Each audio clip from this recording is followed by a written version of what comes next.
Besem Ab, wel weld, wem efescadus, adu amlak. Amen. Besem Ab, wel weld, wem efescadus, adu amlak. Amen. Besem Ab, wel weld, wem efescadus, adu amlak. Amen. Good morning.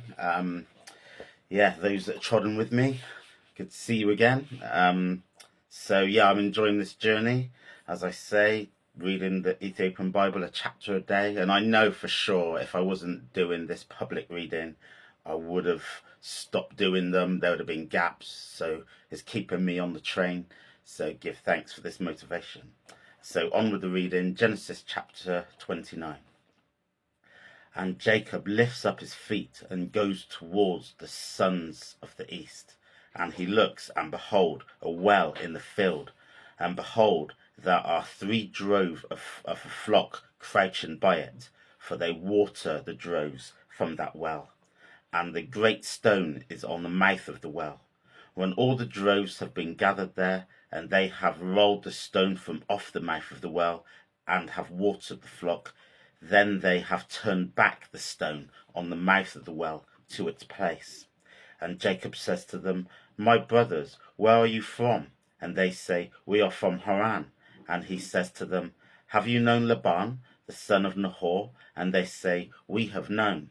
And he says to them, Does he have peace? And they say, Peace. And behold, his daughter Rachel is coming with the flock. And he says, Behold, this day is still great. It is not time for the livestock to be gathered water by the flock, and go, delight yourself. And they say, We are not able until all the droves be gathered together, and they have rolled away the stone from the mouth of the well, and we have watered the flock.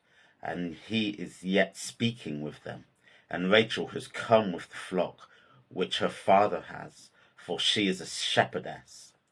And it comes to pass, when Jacob has seen Rachel, daughter of his brother Laban, and the flock of his mother's brother Laban, that Jacob comes near and rolls the stone off the mouth of the well, and waters the flock of the mother's brother Laban. And Jacob kisses Rachel, and lifts up his voice and weeps.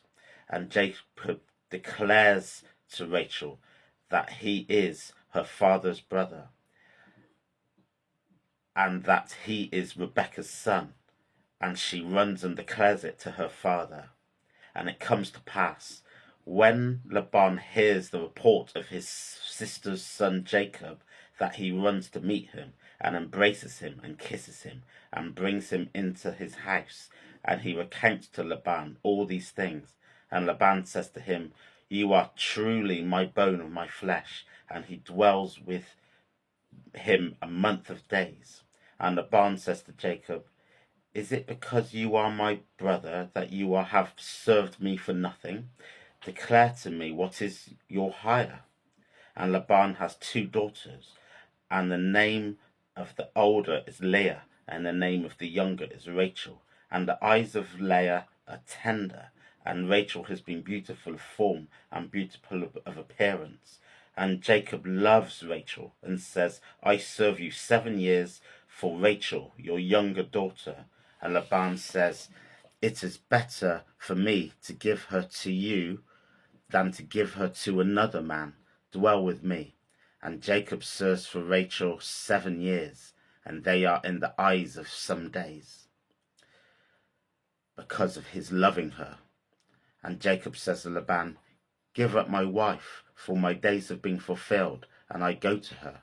And Laban gathers all the men of the place and makes a banquet. And it comes to pass in the evening that he takes his daughter Leah and brings her to him, and he goes into her. And Laban gives his maidservant Silpah to her, to his daughter Leah, for maidservant.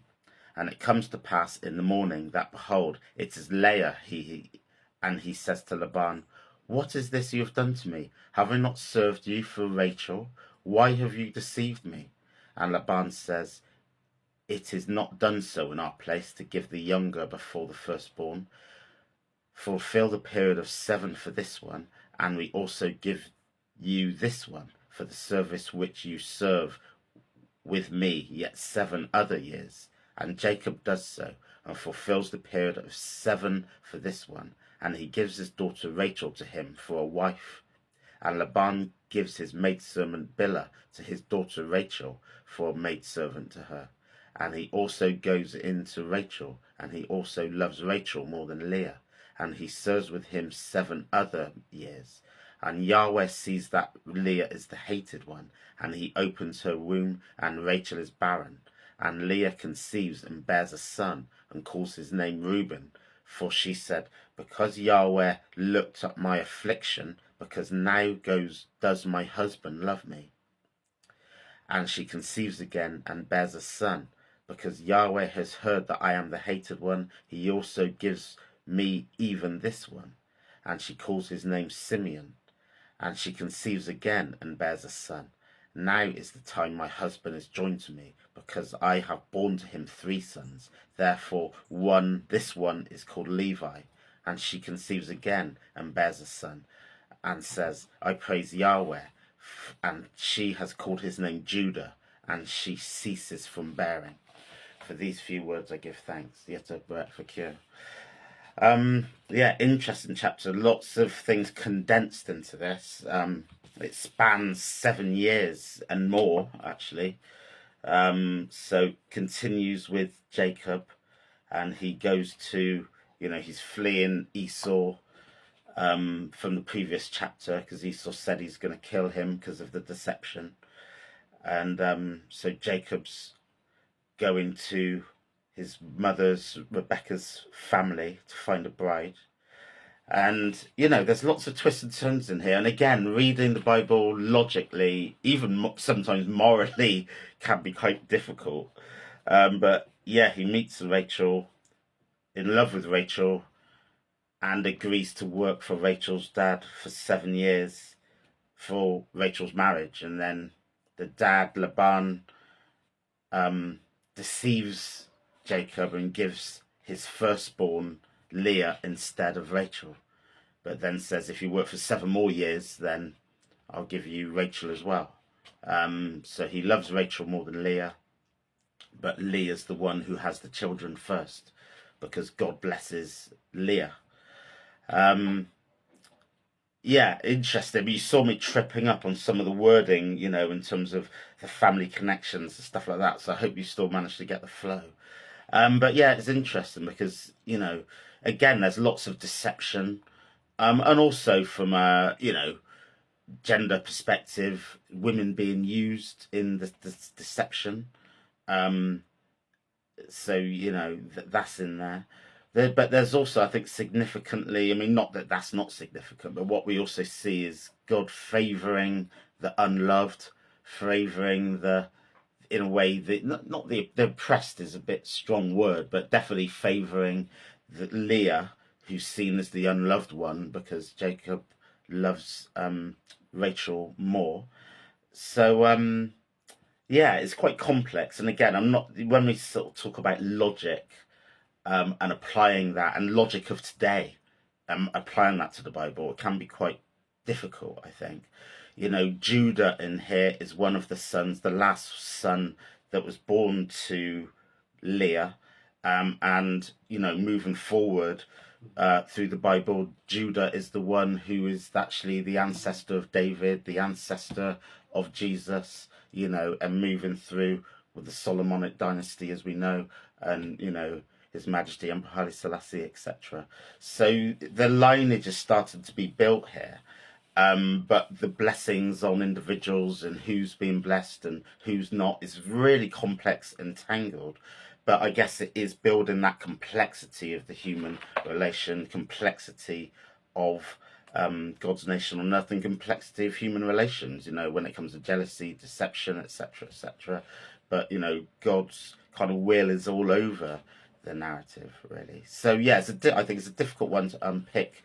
I'm not going to get into everyday morals and apply it to this, but I think it's very clear in the narrative of how it's written that God sides with the underdog, even when his blessing and his instructions are with, Jacob marrying Rachel. He still sides with Leah in terms of blessing her first with children. So yeah, really complex, and it just shows in a way that God's not taking sides. He's blessing them all, but it gets manifested in different ways in a way. So I'll leave it there. It is a complicated chapter, but I think it's interesting, and it just shows throughout the Bible it's full of nuance. It's full of nuance, but God's love and promise, shines through it all, even throughout all the complexity.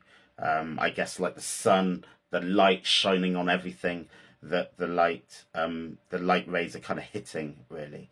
But some more in the shadows than the other. Really, that's my analogy that I'm gonna relate to that. All right, so give thanks, blessed love, Yetabarek for cure, and have a blessed day.